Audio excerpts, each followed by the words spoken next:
This is the Third and 30 podcast, the coaches podcast, where we believe opportunity is everything, the space where leadership, culture, and the game of life collide. My name is Coach Praveen Mantripragada, joined alongside every episode by Coach Jason Chaddock, and together we unpack the stories, strategies, and mindsets that shape athletes, coaches, and communities. This isn't just about X's and O's, it's about character, challenge, and purpose both on and off the field. Whether you coach, play, parent, or simply just love the game, if you value growth, grit, and great conversation, you sure are in the right place. This is Third and 30. Let's get to work. Coach Chaddock, welcome back. Happy and honored to have you on as always. Today is another guest, another exciting guest on the show, and we're excited to have Coach Matt Carver on. But first, Coach, how are you doing? How was your weekend? I am good. The weekend was a little bit uneventful, which I suppose is a positive. Got to relax a little bit, have a nice low key Colorado weather day. Um, and that is to say that it wasn't too cold and it wasn't too hot. So that was good. Absolutely. That was good for the course of the weekend. But hey, I will tell you right now, it's on my mind. We don't need to dive into this now. This will be another show for another day. Holy cow, LSU. LSU just fired their coach. What's crazier, him getting fired or the buyout? I'm going to say that the buyouts are more disturbing than the coaches being fired lately. Happy to I see that of all the buyouts that CSU's coach is at the bottom of the list with a whopping $1.5 million buyout. But you talk about Brian Kelly, and we're up in the $54 million buyout. My goodness. James And Franklin. that's the same athletic director that hired Jimbo Fisher at Texas A&M, mind Yep. you, who they bought him out for 30, $40 million as well. So you're talking about almost $100 million in buyouts from one athletic director making a Yeah. couple poor hires. I think that's going to go overlooked a little bit, but Yep. shocking, but not shocking with all these other in-season fires. But Hmm. I didn't think Brian Kelly was the guy. Did I think he was going to get fired this season? No, but Right. crazy, crazy. Yeah, so sorry I sidetracked us on that. We're all about culture, we're all about leadership, we're all about adversity. And what gets lost in this process, and I can't wait to see what Coach Carver dives into with us working from a youth aspect. What gets so lost in the process when you fire the leader of a team, of a company, of an organization, when you fire them, fire, that means they're not coming back tomorrow. It doesn't mean they turned in a 2 week notice. It means they're gone effective now, literally right this second. The way that affects the entire team, the company, or the organization is actually so much bigger than people realize. From the outside, sure, the fans, maybe they wanted A, B, or C to happen.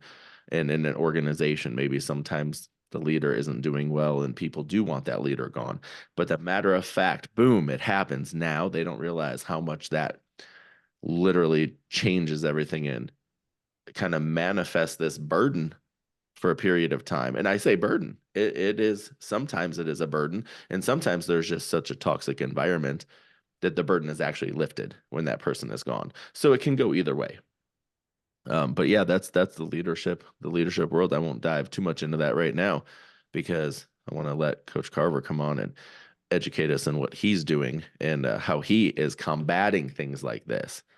So that's kind of a big deal. It's Yeah. good timing for all this because this is something he sees, and fans and parents they know everything, and that's and Yeah, that's they what we're sure gonna do. and that's what we're gonna discover in the Monday Fans, Monday morning grandparents, quarterbacks.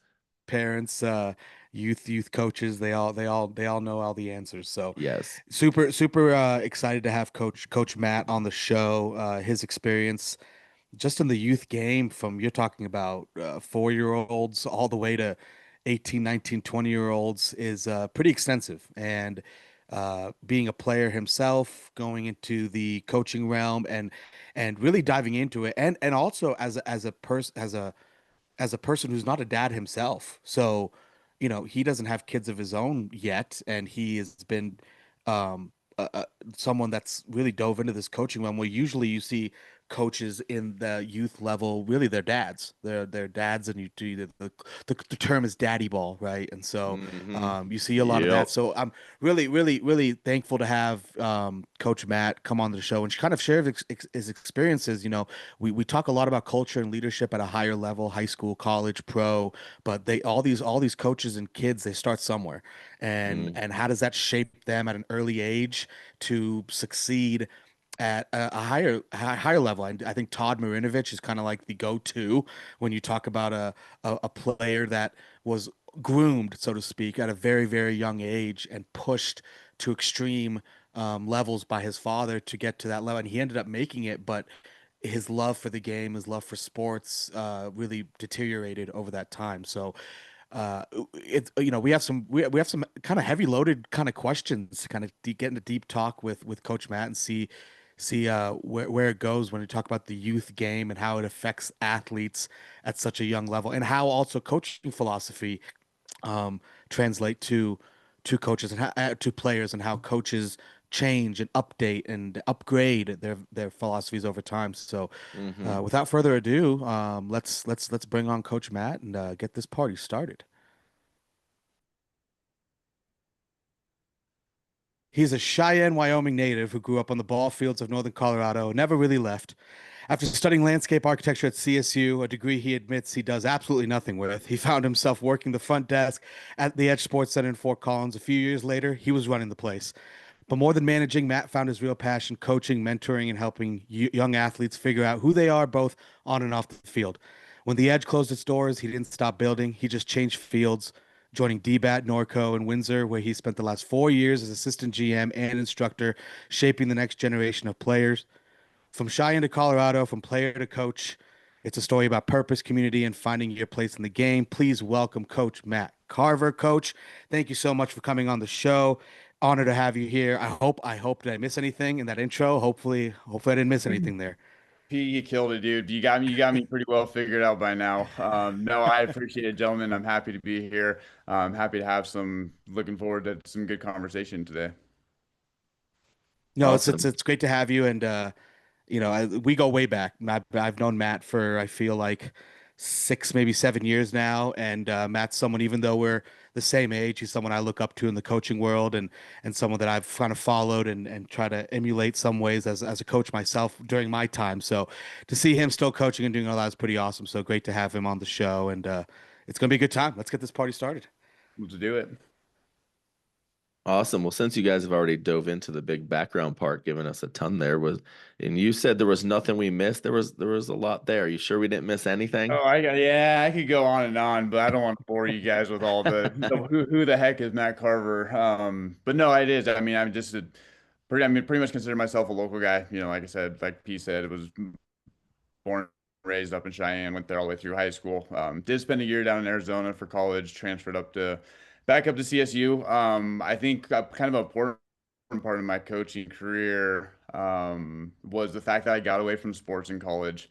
I was a baseball, basketball, football guy all the way through high school, and then just made the decision after high school that I just wanted to go to school. And I didn't do any of the intramural stuff. I kind of just didn't. I did my workouts and tried to stay active, but just kind of dropped sports pretty much throughout my whole time in college, until I started working at the Edge and kind of got back into it. But I think like that reset, and I think, I mean, I'll probably talk about it at some point today, but there's always that sense of burnout when it comes to sports and youth sports, and you go from Hmm.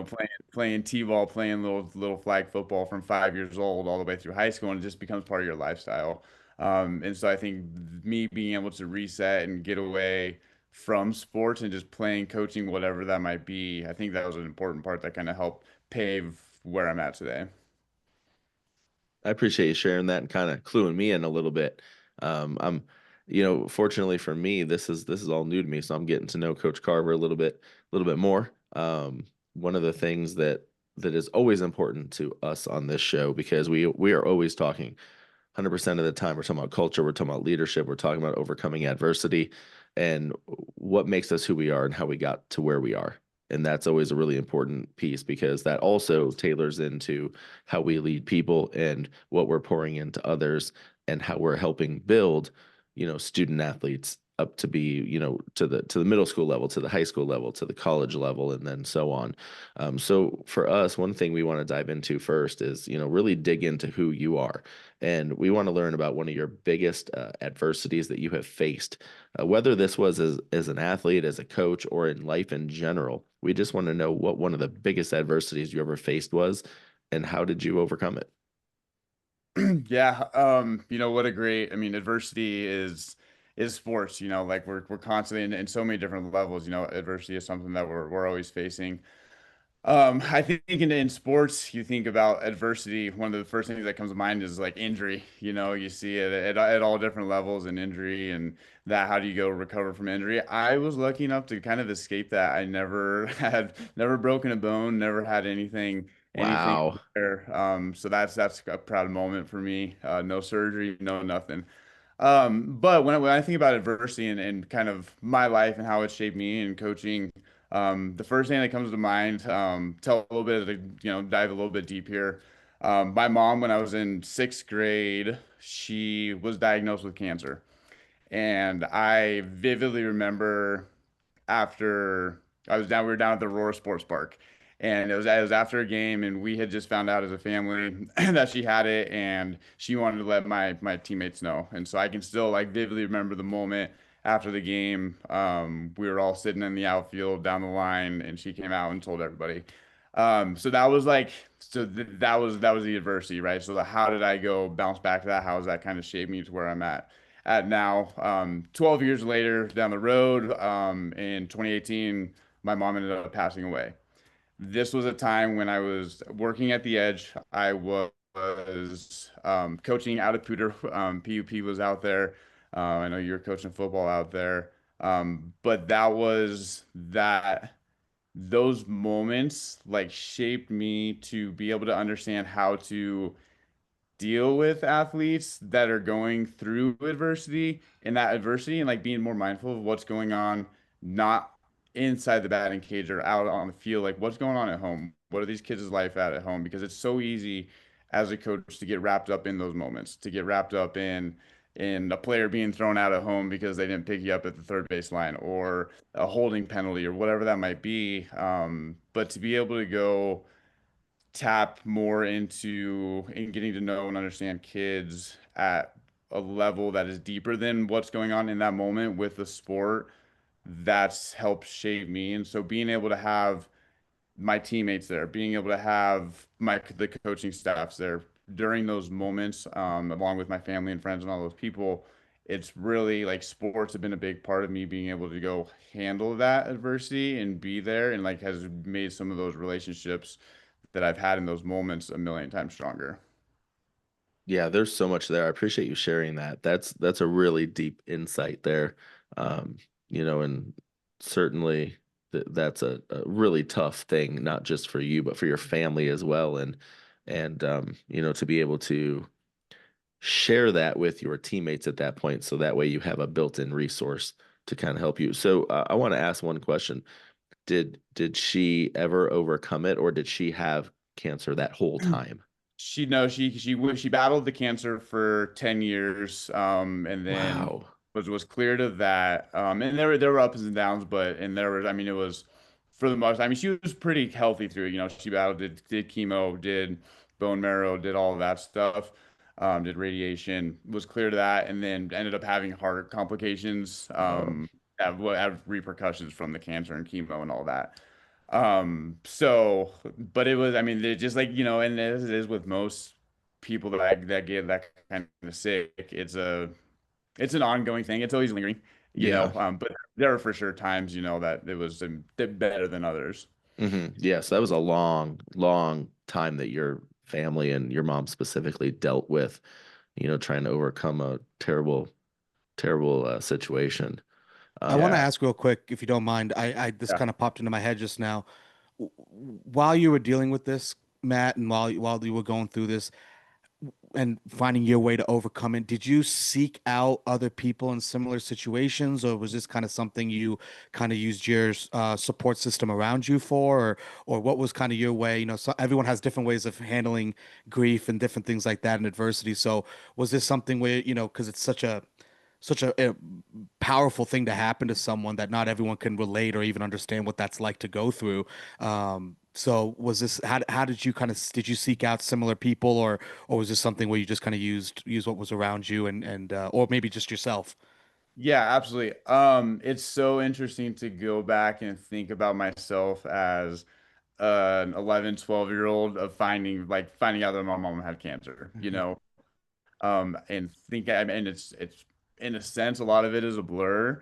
And you remember moments of it, but like at that time, I mean, I think I didn't. I don't remember like specifically wanting to talk to anybody about it. I didn't want to talk to my family about it. I didn't necessarily want to talk to my mom about it. And it's not that I ignored it. I just didn't like there was nothing to say. Like this was kind of one of those things. Like it is what it is. I don't know what's gonna happen. Nobody knows what's gonna happen. But like had a very tight knit community and kids. Then most of it came with my teammates at that time, and kids I was going to school with. Just leaning on them to have those encouraging moments, or make life seem as normal as possible when it's really easy to go, it could be really easy to go turn in the opposite direction. Hmm. So I think like at that age, I kept a lot of that in to myself and just tried to like subconsciously count on other people. Um, Fast forward to me being a whatever, a 26-year-old, um, I'd grown for sure, and knew that like when I lost her, that I needed to go deal with that, and that's like still and like be able to talk about it and lean on other people and talk to people that have been in similar situations for sure. Um, but just like those people that are closest to you in your circle, like being able to depend on them. And I remember vividly, it was in the fall season out at Pooter, and once all that had happened, obviously it took a week away or whatever, but going back out to the field out there at Pooter, and all the kids in the program, coaches, everybody had signed a card, and I still have that card. And so it was like at that moment it was like boom, like it's time for me to go coach again. Like these kids, they care about me, they care about my family, I care about them. Like these kids, they're gonna go through similar situations. There's gonna be stuff that pops up. Well, and it could be tomorrow. It could be 2 years down the road. It could be 5 years down the road. But how can I go? How can we use each other's moments to go overcome that adversity? That's a really powerful story, and I'm really touched by it. And my family had a similar situation with my uncle who battled cancer for a number of years. So I can relate a little bit, not in the same way, but I can relate a little bit to some of what you're talking about. But the power in that is the leadership then you're able to exhibit with others, and I think that's a really big deal. And how it made you stronger in the end. And I'm sure that's something that your mom would really love is that gave you a level of courage, that gave you a level of understanding.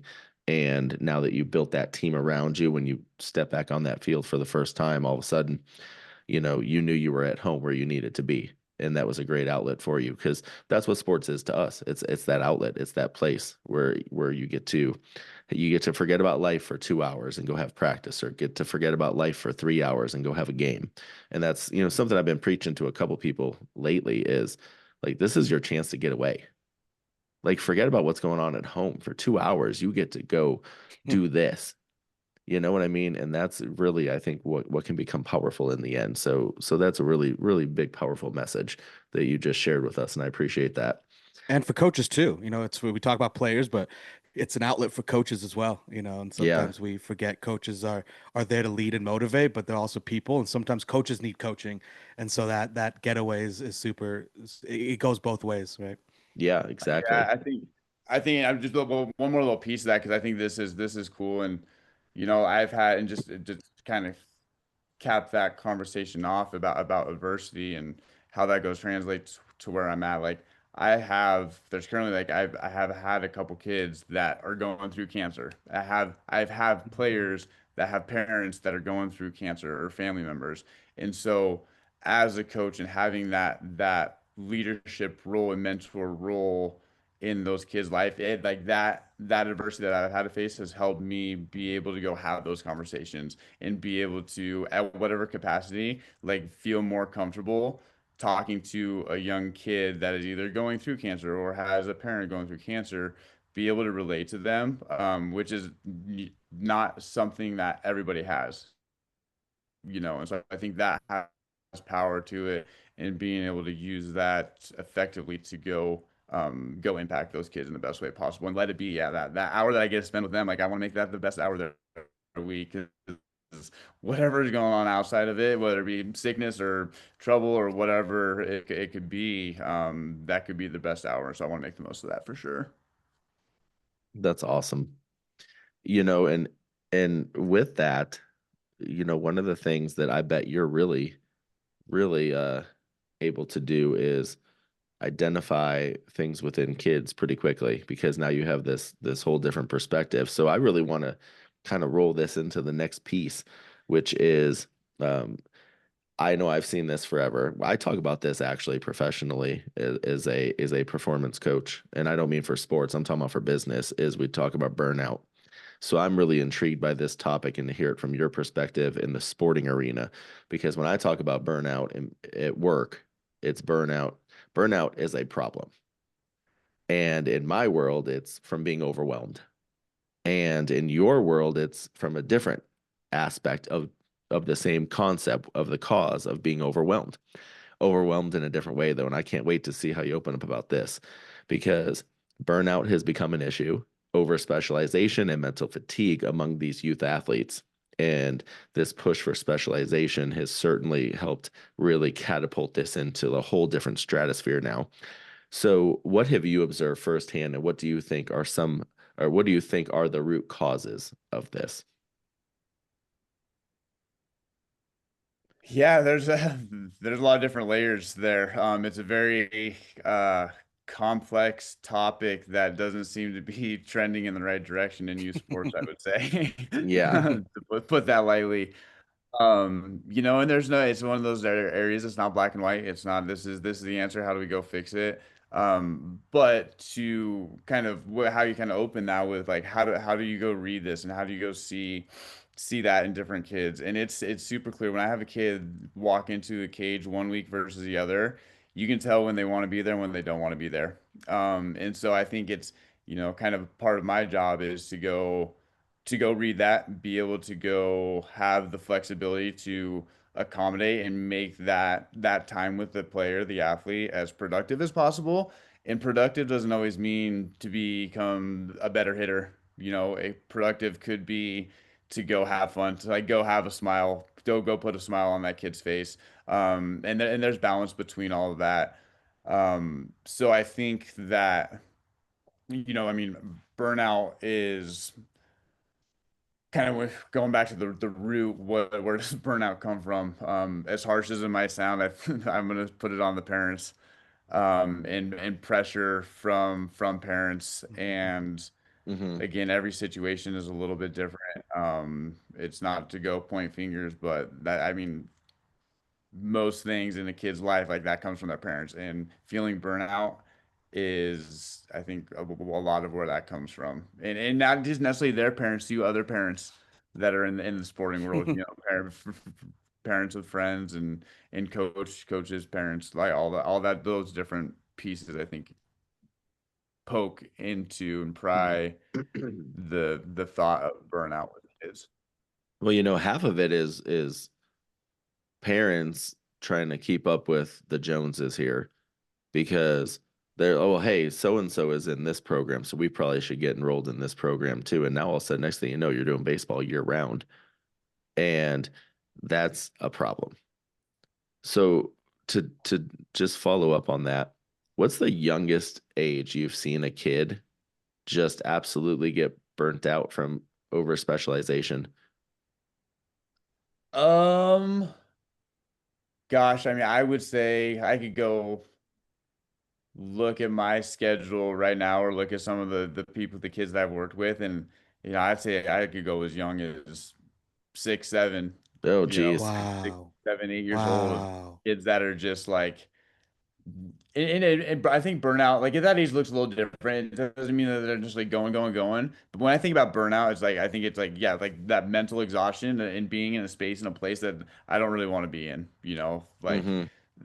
that. And so I see that a kid with kids that age, and they have all that pressure, and it is, and it's hard to go see when the parents on is 10 feet away, the kid's right there, the kid's not loving it. How do I go make that a good moment for that kid? But Yeah. I would say it goes that young.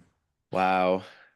You know, You know when it. I was coaching at football at Pooter, I had the privilege to coach with Marty McVicker. Shout out Coach Marty McVicker, a great guy. And I was the freshman head coach, and the one thing and I didn't know what I was doing. Let's be honest, guys. I didn't play football. I just got into coaching sports in general, and I kind of just fell into this role just because I had that motivational ability, leadership ability to kind of figure it out, right? So I wasn't calling plays or anything like that. I just kind of kept the team together. But if there's one thing I learned, and the one advice I took from McVicker, and these are 14-year-olds, right? These are in high school. So I know Matt, you work with high school kids, but I know you work a lot with younger kids, but even 8, 5, 6, 7 years older, kids are playing football. And Coach McVicker said clearly to me, your job as freshman head coach is to bring these kids back, make them like the game so they want to come back and play next year. And that really sat home with me because I'm like, yeah, they're kids. I mean, these parents are coming at me of like, yeah, my kid's a quarterback and I want him to get trained like this, and my kid needs to be playing here. And it's like, well, if he doesn't like the game, it really doesn't mean anything. If he's not going to come back next year, it's like, let's get these kids to enjoy themselves. And that's at that level. So it's interesting to see where he kind of gets clouded in parents, and I don't know where that pressure comes from. And I want to see if have you had tough conversations with parents, and if so, what do those conversations kind of look like if and when those happen? Or do you kind of stay back and kind of let it work out and just focus on the kid itself and not, let the kid, focus on the kid and let it kind of work play itself out? Or have you had tough conversations with parents before to, hey, lay off a little bit? Yeah, I would say that I wouldn't say that I've aggressively gone after like, hey, look, Yeah. we need to go hit the brakes and just no longer like your kid no longer needs to be doing baseball for the next 3 months, you know. But there, I mean, definitely some soft cues that I drop and have awareness of like, yeah, like your kid's been throwing the baseball for 7 months straight hard. Like they need to go take some let's go light throw. Like they can go do some light throwing at home into a net with mom, dad, brother in the backyard with a teammate. But like let's not go pitch. Like you need to stay off the mound and that's a whole other topic that we could go talk about it. That I'm gonna leave there. But I think that I'm a big time advocate for multi-sport athletes. I encourage all my if there's ever a parent ever comes and is like, yeah, we're thinking about doing some more baseball, or maybe we should we're gonna go do some football, good football shot this year. I'm absolutely gonna say go do football. You can come in, go get some repetition, do some T work at home, go throw, go have fun with baseball for the next couple months. But if you're on the border, like don't go do 12 months just baseball, baseball, baseball, or any sport for that matter. I think the cross sport training has so much value to it for so many different reasons, and to get in front of different coaches and have different teammates, like the social aspect of it for sure, as well as the actual skill part of what they're trying to go accomplish, whatever sport they're trying to do. I'm with you 10,000% on the multi-sport athlete. Same here. Yeah, that's like there's so much crossover of skills, and it's great to condition the body in a different way and train in a different way and learn how to compete in a different sport.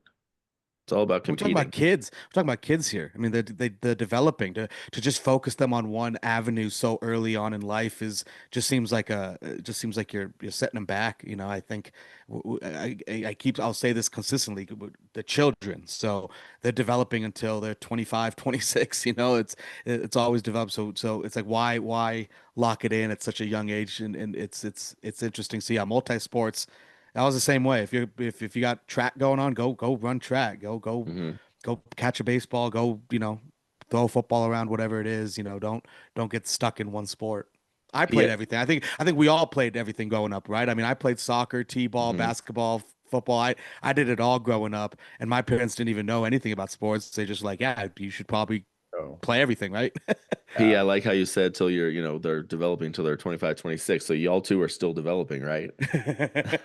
You're nice. You're nice. That's kind of you. Matt, and so just to Just for the continue record, on. most of my kids, whenever my kids, I have them guess my age, most of them say about 25, 26. So I ask that question a lot to make myself feel pretty dang good. Yeah, There you go. we're not in the next decade. What are you talking about? That's not real at all. So when I met you, Matt, you were at the edge and coaching baseball at Pooter, and so you really have just worked with a wide range of kids. I know now I see you coaching and teaching 4-year-olds, just honestly, it almost seems like motor skills, like, with Yeah, pickleball and 100%. That's different exactly sports what and it stuff is. like that. Yeah. So you're starting from the very beginning. You've gone all the way through, high school and even beyond, I'm sure in some ways. Through your years of coaching and, even I would consider you a young coach still. I know we're joking about age here, but I'd still, in the grand scheme of things, I'd consider you still a young coach, but you have so many years under your belt coaching. How has your philosophy evolved over the years? And with that, how has it evolved with players maturing physically and mentally as well? Because you've worked with kids starting at a young age and seen them grow into middle school ball, maybe even high school ball and beyond. So, how has your philosophy changed based off of that, and just in general over the handful of years you've coached? I mean, that right there at the end is what it's all about. That's why I'm so thankful for the opportunity and like what I do and the path that I've taken is being able to see that kid that I worked with as a 3-year-old in a football class, and now they're a 12-year-old baseball player, playing competitive, and to see that growth. And that doesn't mean that I've been working on baseball or sports with them for however many years straight, but just to see that, like that growth and that development is so unique and fun to see. So I mean, I think in with that is that's another thing that I love about what I do is I get to go work with a 3-year-old. I get to go then the next hour I'm working with a college kid that's back over Christmas break, that wants to go throw a bullpen, and then I have the 12-year-olds. So in 3 hours I'm spanning across three very, very different age ranges. And so being able to be dynamic and being able to go communicate. It's communication. A lot of it is, it's just how can I go communicate and make really dumbify everything for a little 3-year-old, be as basic as it is of this is your left foot and this is your right foot, right? And then going to go talk to a college kid, the high school kids.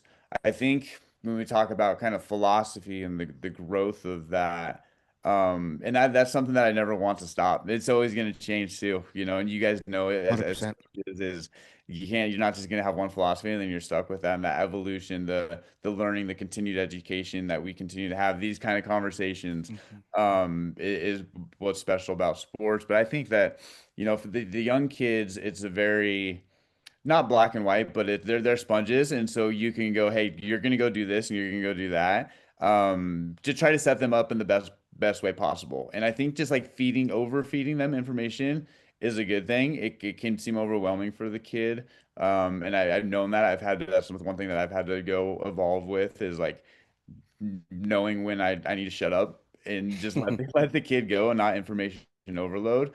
But the young kids are sponges, and so they're not going to understand everything that I say. Their brain works differently than my brain, and I don't have that expectation. But how can I go say the same thing 20 different ways, knowing that the chances are one of those, two of those things that I say out of that 20, they're going to latch onto, and it's going to be what I refer to as like sticky content. It sticks with them. And so how can I go be as diverse and dynamic as possible in the philosophies that I'm saying, the strategies, the mechanics, with those young guys specifically. And then the older kids, the high school kids, the into college kids, it becomes more to me in my philosophy, it's more of an experimental phase. It's less of, hey, you need to go do this. This is what you need to go do. Go move your arm this way. Your bat path needs to look like this. Like so much is already established with them, but they have their man. I've been taught this is just the way that I do it. They're stubborn, The older they get, the more stubborn they get, for the most part. And so the experimental of, hey, let's go play with this grip. Let's go try to get the ball to spin this way. Let's go try to go. What do you think? What if we adjust your body a little bit more in this direction and trying to go figure out what clicks for them? What's most effective? What's the most effective way to go get the results that we want? We're in such a instant gratification world. Like kids these days grew up different than we grew up, which is crazy to think about because we're young, Matt. We're still young guys, but we're You're now still at a different developing. We we're established still that. developing. That's right. That's been established. It's been established that we are still developing, but these I'm kids not, but you nowadays. are. And so we see these kids. It's everything's short term. Everything's short term. I want this now. I want to be able to hit my hit the fastball now. I want to be able to run a 4.40 now. And I feel like in all aspects of the world, in business, sports, whatever it is, politics even, it's like what we forget about the long-term success and how really it takes a while for things to grow. The old saying, Rome wasn't built overnight, right?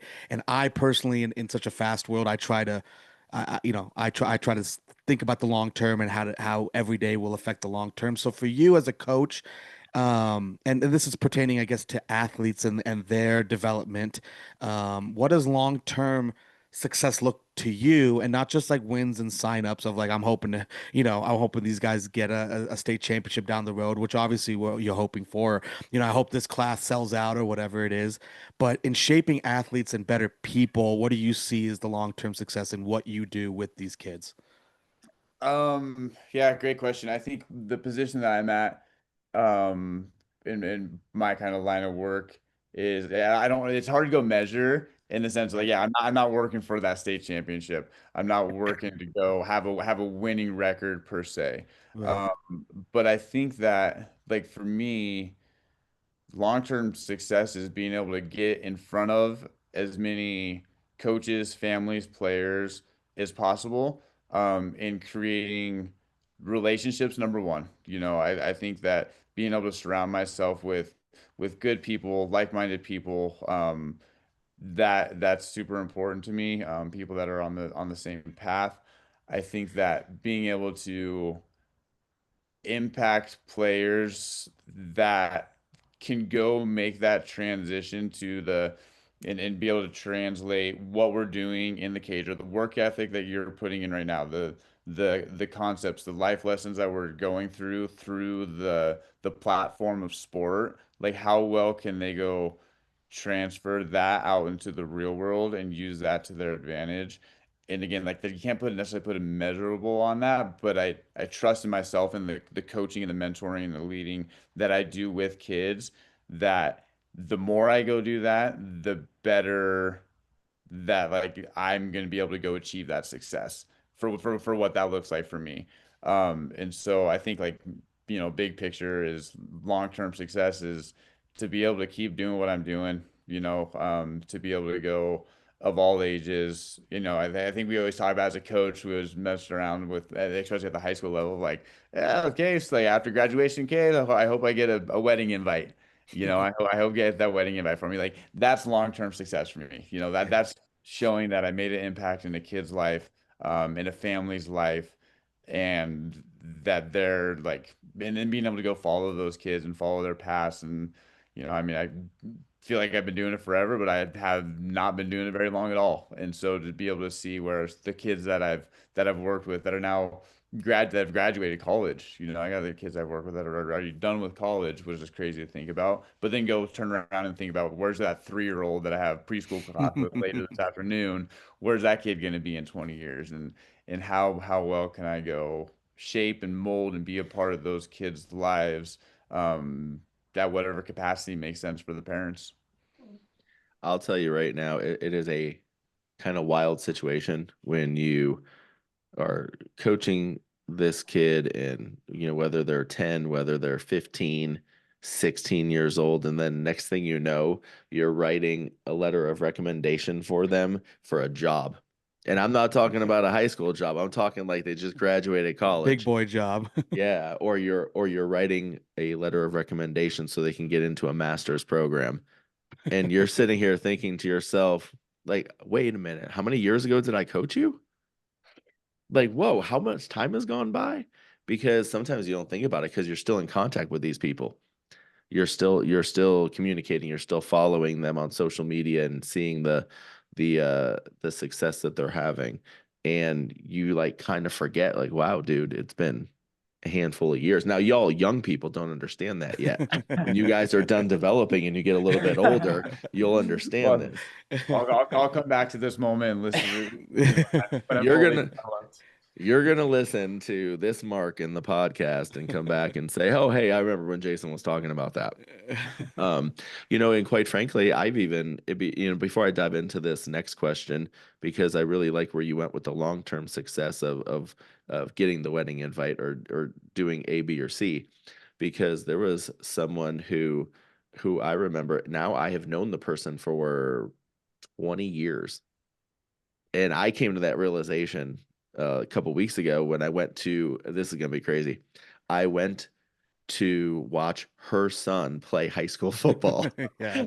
And I was like, whoa, how long have I known you? I was like, holy crap. Like, wow. Really, it's been 20 years. And this is a person who I've been a mentor to. I met her when she was 18.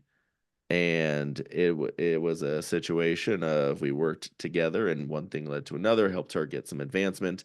And then I ended up leaving. And eventually I ended up bringing her to the new place I was at, because that's, you talk about these relationships, you talk about watching someone's kids. Like, my goodness, I was giving her son football tips. I was like, wow. I was trying to help you figure out how to wake up in the morning to go to English class, so you could actually like balance your life out between hanging out and doing all A, B, and C of your college life. I was trying to teach you how to become a better college student, and now I'm sitting here giving your freshman son tips on on playing football. Like, wow, I got really old really fast. Um, so but I love what you're saying about long-term success, and another piece to that long-term success is 3-4 years from now, when that kid and their parent are still coming to you because they want your coaching. They want you to continue to advance their child in that sport. I think that's also a big thing for you as a coach. And I know you've only been coaching for what you're calling a short period of time. It's still been a long enough period of time that you're starting to see some of that relationship develop in that particular way. So it's an awesome thing. And with that, because it's been so long since I've coached people at that young age, I want to dive into this next piece of what do you really think is the most important skill or mindset young athletes should be developing today that often gets overlooked in the youth baseball environment? Going like specifically to youth baseball, I think the most overlooked skill is being an athlete. Oh, Um, wow. which it sounds crazy to say, but Yeah, like, and that sounds absolutely and that's such ridiculous. like that's such a dynamic thing. Like, what is an athlete? And again, another Yeah. conversation that we can go on. But like, when I have a kid, when I have a call it a 12-year-old kid, and he comes into the cage and he tells me that he plays baseball, basketball, football, and hockey. And I say, okay, show me an athletic position. Like we're gonna get into our stance. I just want to see your swing, but get into your stance, get into an athletic position. And their feet are ducked out, their knees are bent in, they're standing, their chest is straight up. Like, it's like, how do we not even know you play all these sports and you don't know what an athletic position is? So that's something that like I instill with my preschool kids, my 3, 4, 5 year olds. Like, if I try to go, that's the first thing that came to mind is like that's why I teach those kids, because I feel that passion is like that important for them to understand, which is what an athletic position is. Um, and I think baseball specifically, all the other sports, most of the other sports, you think about basketball and football and in soccer. You think of those as like more athletic sports. You can go turn on the World Series or go turn on MLB and see the big dumper, and you're like, oh, that guy, he's big. I don't have to be. He's an athlete. He's still an athlete. He can still move pretty well. No But it just kidding. has that perception of like, oh, okay, I don't have, it's not quite as an athletic sport, if that makes sense. Yeah, Um, it does. so it's try again. I always go back to when I'm talking to kids, like when we're swinging a bat, when we're throwing a ball, like we're making an athletic movement. And so whenever we're making an athletic movement, like it all starts with being in an athletic position. So I think that would be the most important thing that is like the lost, like the whether we want to call it mindset or skill set of just being an athlete, being able to understand what an athletic position is and being able to move in space. That makes total sense. I completely understand that. I see some kids sometimes at the high school level that don't look like they've ever been an athlete before. And they come and tell you they've been playing 4 different sports for the past 12 years. Like, yeah, not sure about that. Yeah, Well, and that's why I think coaching, I think coaching is so important. I think we overlook coaching in a lot of ways, even all the way up to the pro level, to where it's like, well, these guys know what they're doing. These guys don't need coaches. And I'm like, it's really coaching. I mean, you focusing, Matt, on these very fundamental, basic things. I think it's something that's overlooked as well. It's just something that coaches want to come in and be like, all right, let's go have the best, 6U team out there, and let's just go out and get wins. And I'm like, the wins will come, but the goal is to get these kids to understand the game and understand how to do. And it's like, yeah, basic athletic position. I remember when I was coaching that freshman football team. I mean, half the team didn't know what a 3-point stance was, and I'm like, you're going out for high school football at a 5A level here in Colorado, and you don't know what a 3-point stance is. I mean, I didn't play football, and I know how to get into a 3-point stance. I mean, it's so those are the things that I'm like, you went all these years that without getting it. So I think coaching is so important that like we overlook sometimes how important that stuff is, to where it's like, let's not worry about the score and that stuff will come with time. But it's like, do you know how to get into an athletic position? Do you know how to watch a ball when you're hitting it? Do you know all these basic things? It's a 3-point stance, or do all these things. It's incredible to me how it's overlooked as we get with the younger ages, because we just get so excited. Oh, my kid can throw a ball, so let's get him out there and let's go win some games. And it's like, well, it's not rush a little bit. So the coaching is so good. So having, what I see, what you're doing, Matt, is so important, because I think we don't kids are able to do these things. And I think kids are more advanced than like when we were kids. Back, I think kids are learning faster and they're catching on to things quicker. And so I think a 4-year-old can definitely learn how to get into an athletic stance. You just have to have the patience and understanding to coach the kid. Am I right thinking that way, or what's your take on that kind of thought? Yeah, I think as a coach, it's easy to go just assume. It's easy to go like assume that we already would know how to go get into an athletic position, or for a high school coach to assume that we already know what good glove posture needs to look like when we're fielding a ground ball or whatever it might be. Um, but to be really clear in explaining and teaching and coaching the fundamentals, as you said, like the basics are so important. You see it all the time at the highest levels. You see the MLB guys off in foul territory doing all the same stuff that you learn or should have learned or trying to learn at a really young age. And so I think that that power of being a coach, and same thing you mentioned earlier, like being able to coach the coaches. How can we go impact and get that information and be able to go spread that? And that's what you guys do this with the podcast, which is great. And being able to go spread that word and like get coaches to not just show up and be there and be present and assume and be able to like boss kids around. Like that's not what it's about. It's about being able to go help them out, teach them the right way, being able to do it the Mhm. right way the first time instead of having to go retrack. But it all just starts with the fundamentals. Um, I think one more thing that kind of ties into what we're doing, and talking about here is that I'm pretty passionate about is the encouragement of coaches getting their players to do stuff at home, to practice stuff at home, give them a plan. It doesn't mean that they need to be doing it all the time, but if I can go give them a little bit of guidance, like I say, hey, I need you to get into an athletic position 15 times every single day randomly at your house, like that has value to it, and like Uh-huh. say that in front of the parent, let the parent know, let them have a little bit of fun with it. One, it eliminates screen time. Like the more I can go try to eliminate screen time at home, I'm gonna go try to do that because I think that's one of the biggest, like I mean, it's one of the biggest crutches for sure in youth athletics right now is just the amount of time that they're not physically Mm. active outside of the opportunity, the scheduled opportunity, whether it be practice or a game or a lesson, training. But that all ties into being able to be an athlete. But I think for coaches to be able to go promote how kids can go work on stuff at home is super, super valuable and kind of You a lost art.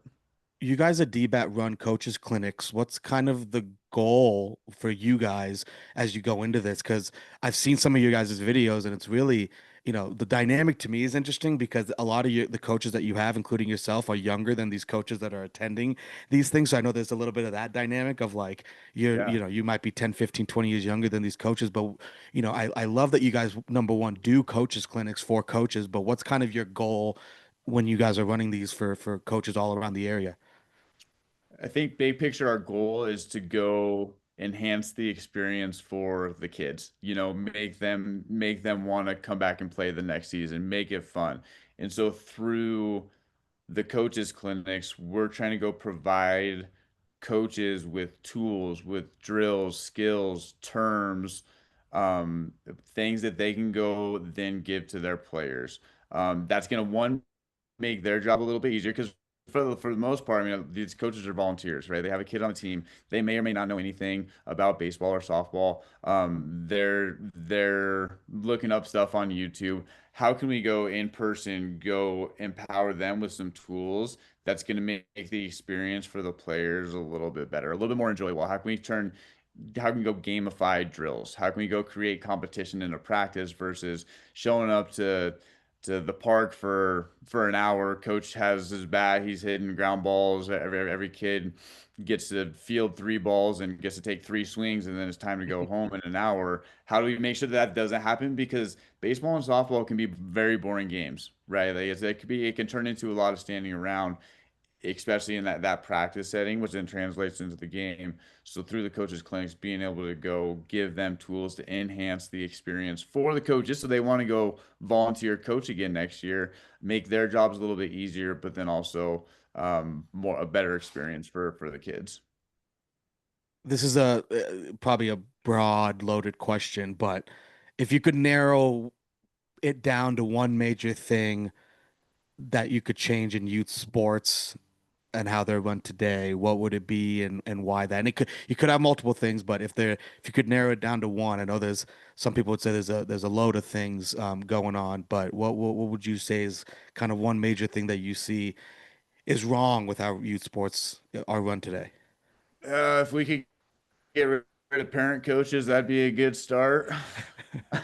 Not possible, but that'd be a good start. No, there's a lot of great coaches out there that are parents. But we talked about it. Everybody knows it. It's not the elephant in the room.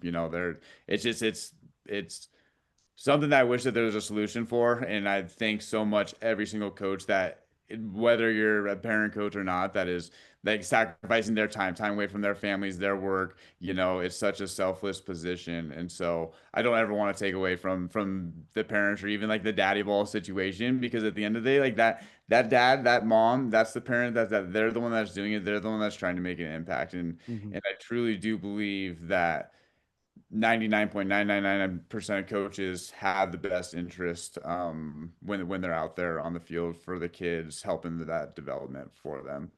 I do think so. Going to like baseball, I think it's more profound in baseball and softball.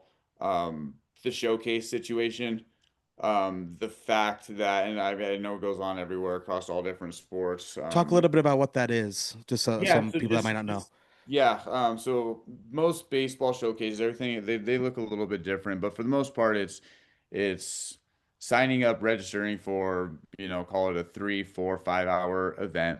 At the event, you're getting metrics, you're getting exit velocity, how hard's the ball coming off of the bat, you're getting your pitching velocity, how hard are you throwing the ball, you're getting some ground ball repetition, you're getting measurements, they're getting measurements on you as a player to go build and create this profile that then goes on the internet, that people, whoever wants to go see it, can go see it.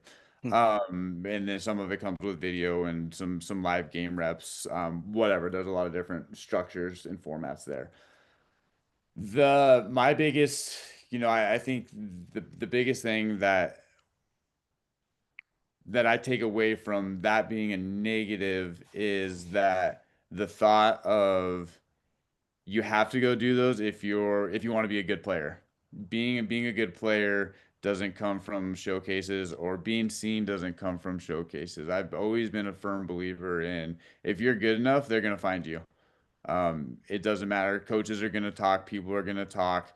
I think the showcases for so many, and they're not. I mean, they're not all bad. There's some good, but there's kids that are doing them every single weekend, year round, and they're trying to go throw as fast and as hard as they can year round to go get the highest numbers. They're traveling around the country. A lot of money is being spent um, doing those showcases. When I think that it turns into kind of how we started this conversation, but the the burnout is a part of that. The hey, he's doing it, so I have to go do it too mindset, and people worrying about other people versus just like grinding and just trying to go get better themselves. Spending that time at home out at the high school field throwing with your buddy. Go ask your high school coach if you can go hit some BP. Go like try to get better versus having to go to a bunch of different showcases. Seems like a lot of unnecessary pressure Yeah. that these showcases put on you. And I know everyone likes numbers and stats and metrics, but at that age, how much is it really worth it? And to some kid, it might be beneficial, but to most kids, it might kind of add more unnecessary pressure, in my opinion. But no, that's so true. And I want to give you a chance to, we've said this. You've come a long way in terms of your coaching career. Who are some of the coaches currently, past, that have kind of shaped who you are as a coach today? Yeah, could be people you've worked with, mentors, family, anything. But throughout your coaching career, who, I want to give you an opportunity to kind of shout out those mentors of yours that have kind of shaped who you are as a coach. Yeah, I think the first vague answer is like I think growing up in quote unquote small town Cheyenne, a lot of the coaches that were there, like being in that atmosphere, that community, a lot of the coaches, whether it was baseball, basketball, football, they all knew each other. They all kind of grew up in Cheyenne, so there was a culture. There was this kind of unspoken culture that everybody, and I know the times are different now than they were back then, but it was pretty like tough nose, like you're like we're gonna go to work, and I'm not gonna. There's a lot of tough love, and coaches that coach different sports with each other. So I think all the coaches, I know it's, kind of name a few. Brick Stigelski was the football coach at Cheyenne Central. Tag Lane, who's now the baseball coach at Fort Collins High School. He was up in Cheyenne. He was coaching the post six program when I was going through it. Those two specifically, I think they impacted me a lot as a player. Brad Barker, who's now the leads the post six program. He was one of my coaches through the program. Luke Cheever, he was Friend of the pod. friend of the pod, old Lucas Cheever. He's a Cheyenne guy. He went through the post six program. I played for him for a year, and then got to coach with him, as you know, P. We all got to coach together out at Pooter for 4 years when he was the head coach there. I think like present day, he's probably has had the biggest impact on me from a baseball and just like made me love baseball again. Like he was like I didn't really think that I would get into team coaching until he got the job out there and then asked if I wanted to come on board. But he, like, from an educational standpoint, and being able to go provide resources and growth in my confidence and being able to go teach and coach baseball at a high level, and at the lowest level too. He was a big part of that and just a good friend of mine. And then from like a leadership standpoint, Tyler Lux, who's the GM, and partner over at DBAT Norco. He's been a great mentor to me. He's pushed me. He's allowed me, enabled me to grow, develop, more so not on the baseball side, more on the business side of things, the personal growth, the development, the relationships, the leadership amongst the instructors and the team that we have at DBAT Norco. Um, all those guys have been pretty impactful and helped shape me, to where I'm at. And I know I could go to any of those guys at any point, when I needed to go continue to grow and develop as a coach in this area specifically. That's awesome. I appreciate you sharing the background of those coaches. You know, me as an old guy, I like to hear that sometimes. So I'm sure some of them guys that have been around for a while like to hear that and to know that they were able to make a difference in your life as things went. But Just no, like you're that's seeing the kids grow up, right? They're kind of seeing you. It's like you're that kid in their eyes. So I'm sure there's a similar sort of feeling there for sure. yeah, absolutely. What's the schedule for the rest of the day, Matt? I know you got coaching. I'm curious. Share with the listeners kind of what your day looks like. I know you go back to back for a little bit, and you said you jump around ages. So I'm curious. Yeah. What's the schedule like today? Yeah, so typically I'd be doing today. I don't have any preschool stuff during the day, but usually I do multi-sport stuff. I do basketball, football. I do like an Olympian class where we do that those motor skills. I just introduced pickleball with preschool kids. I'm playing pickleball with preschool kids. It's Are the you kicking weirdest their thing. butt and spiking it on It's them? it's such a self-esteem booster. That's the honest truth of why I work with younger kids. They don't dribble when they're going to the hoop, they're getting swatted. Like that.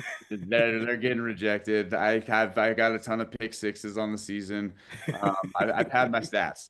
So the preschool stuff is fun.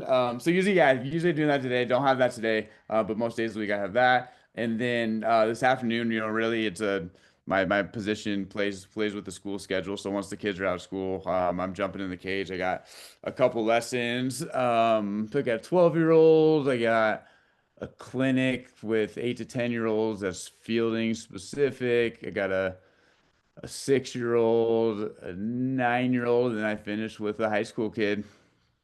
So Talk about just jumping usually around. that's kind of how that. And those that can't see Matt right now, he's not reading his schedule. Matt knows this off the dome. I'm watching him right now. He just knows his schedule. Talk about a coach that's on top of it and knows the schedule by heart. Yeah, I got kids that I know that don't even know their class schedule in college. So that's that's really impressive. Yeah. Yeah. That's awesome. Well, Matt, well, honestly, we appreciate having you on, man. I mean, it's as a friend, number one, means the world, and number two, just on the pod, just you opening up and sharing your stories with us, sharing your passion, and I think there's a lot of lessons that can be learned from what you had to say. So, really a pleasure to have you on. I really enjoyed this conversation with you, and hope that it'll impact someone listening wherever they might be. But yeah, thank you, brother. Really appreciate it. Absolutely. Thank you, P. Jason, I appreciate you guys. The Third and 30 podcast is great as always. You guys are a blast to talk to. Educational, informational, but just fun and easy and just get to talk about cool stuff. So I appreciate you guys for having me on today. Definitely, man. Appreciate you joining us and especially sharing your stories and your insight. Definitely informative for us as well. We gotta have you back on again in a few months and see how because we have because we're not really in baseball season right now, right? We're kind of Do you training mean mode, the right? World Series is going on? It's a peak, baby. No, yeah, no, for your first sure. You just it's kind of that fall ball season just got wrapped up, and so It high must be school high busy in school your softball in your season just gym. finished up.